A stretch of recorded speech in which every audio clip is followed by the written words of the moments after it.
Subscribe करें और देखें एक दिल दहला देने वाली हॉरर स्टोरी। बिना घबराए बेल आइकॉन प्रेस करना ना भूलें।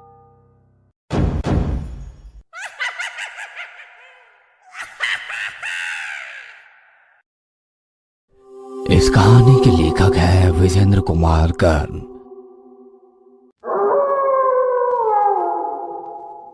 अमावस की वो काली रात अजीब सा सन्नाटा ओढ़े लेटी हुई थी।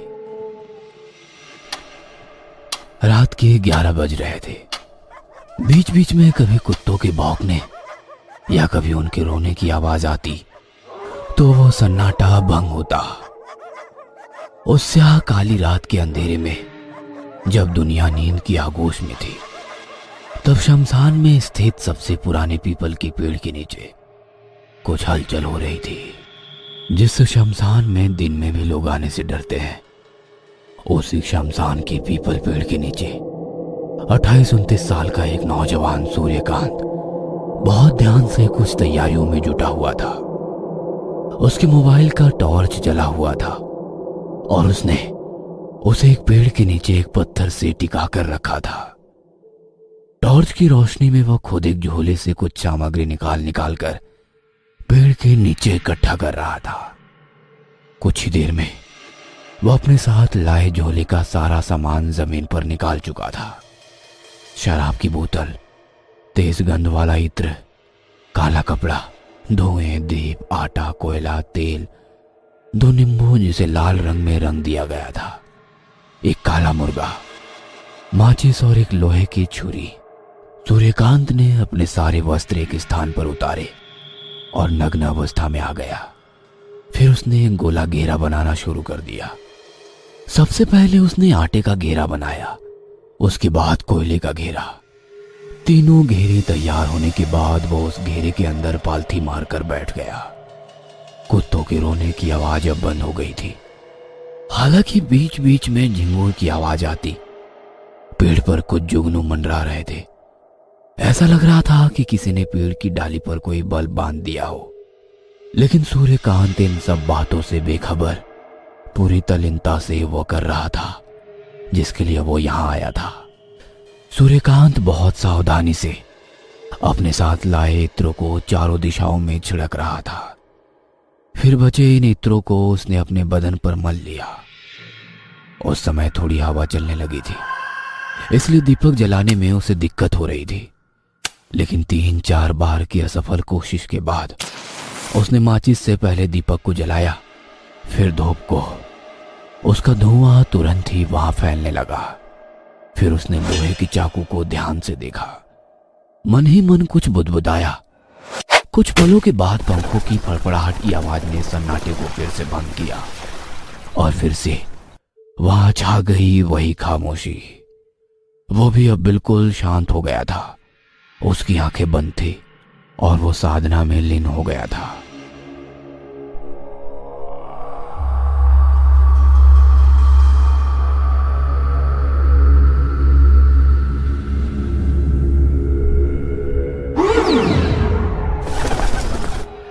पिछले 1 सप्ताह से वो हर रात शमशान में आकर यही प्रक्रिया बार बार किए जा रहा था। हर रात सभी सामग्रियों के साथ वो शमशान में आता और आधी रात से साधना शुरू कर देता। यह साधना सुबह के 3 बजे तक चलती। फिर वो वापस अपने घर लौट जाता। लेकिन आज जब उसने अपनी साधना समाप्त की तो उसके दिमाग में एक ही चीज चल रही थी। कुछ नहीं हो रहा, कोई फायदा नहीं इन सब का, सब गलत है। 1 सप्ताह हो गए लेकिन अब तक कोई अनुभव नहीं हुआ मुझे। मैं कल से साधना के लिए नहीं आऊंगा। सूर्यकांत का धैर्य जवाब दे रहा था और इसका पहला कारण तो ये था कि उसने जिस उम्मीद के साथ साधना शुरू की थी उसका फल उसे नहीं मिल रहा था। और दूसरा कारण था पीपल के पेड़ पर भूत, प्रेत, पिशाच का भी वास होता है। उनके प्रकोप से बचने के लिए ही वो साधना के समय 3 घेरे बनाया करता। वो उनसे तो बच जाता, लेकिन रात को निकलने वाले कीड़े उसे लहूलुहान कर देते। वो साधना तो करता, लेकिन दर्द से वो बेचैन हो जाता। हर दिन उसका पूरा शरीर रक्त से भर जाता। उन कीड़ों के काटने के कारण उसके पूरे शरीर पर लाल लाल निशान उभर गए थे। जितनी उम्मीदों से सूर्यकांत ने साधना शुरू की थी, उन सारी उम्मीदों पर पानी फिर गया था, क्योंकि एक सप्ताह बाद भी उसके हाथ खाली थे। उसके हाथ की रेखाएं अब भी उससे नाराज थी। अगले रोज वो साधना के लिए शमशान नहीं गया, लेकिन उसका नहीं जाना उस पर एक बड़ी मुसीबत बनकर टूटा। आधी रात को उसे लगा कि उसे किसी ने हवा में उठाकर नीचे गिरा दिया है। जब उसने इधर उधर देखा तो उसे कोई नजर नहीं आया।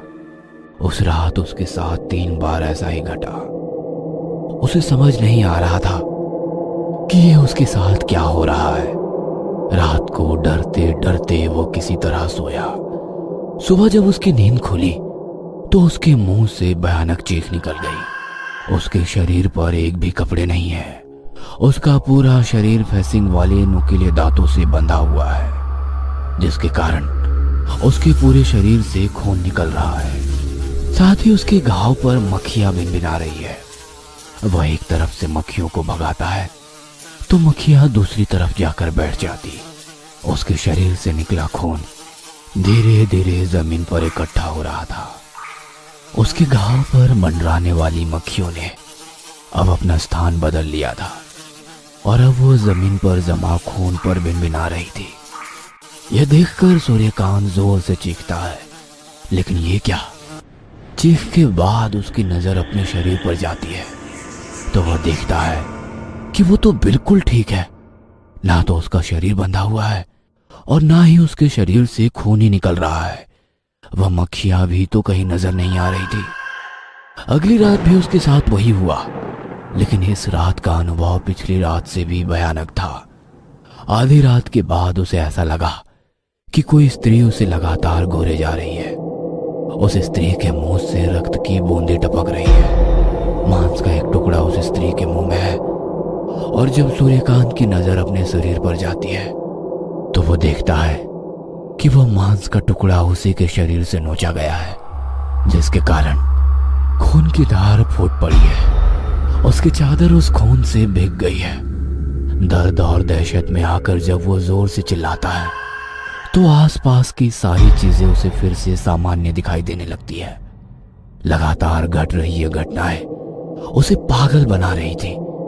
एक दिन जब वो उदास सा कमरे में बैठा अपने पंखे को गौर से देख रहा था, तभी उसे कुछ याद आता है।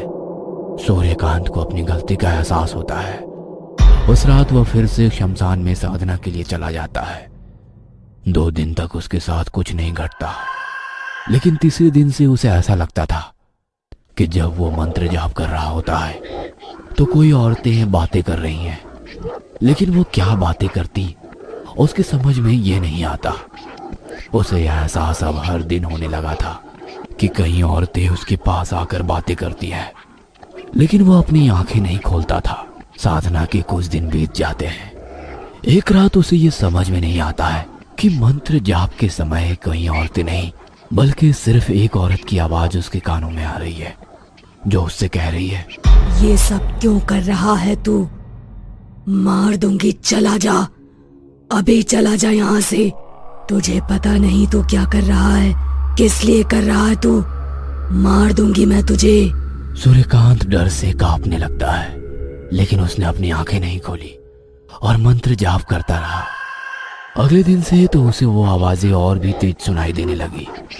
उसे ऐसा भी लगता कि एक साथ पायल की आवाजें आ रही है तो कभी चोरी होगी, और उसे ये भी एहसास होता कि उसकी पीठ पर कोई अपने नाखून से खरोच रहा है।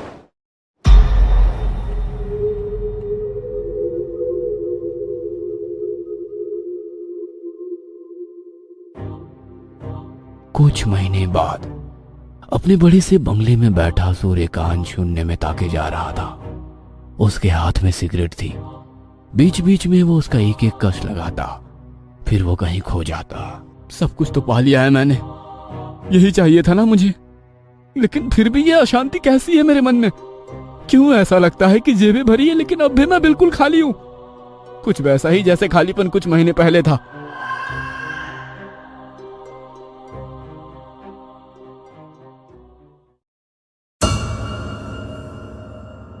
ये कहानी आपको अच्छी लगी हो तो हमें सब्सक्राइब करें, हमारा इंस्टाग्राम और फेसबुक पेज जरूर फॉलो करें। अगर आपके पास ऐसी ही कोई कहानी हो तो हमें कमेंट बॉक्स में भेजें। हम कोशिश करेंगे कि अगली एनिमेटेड स्टोरी आपकी होगी।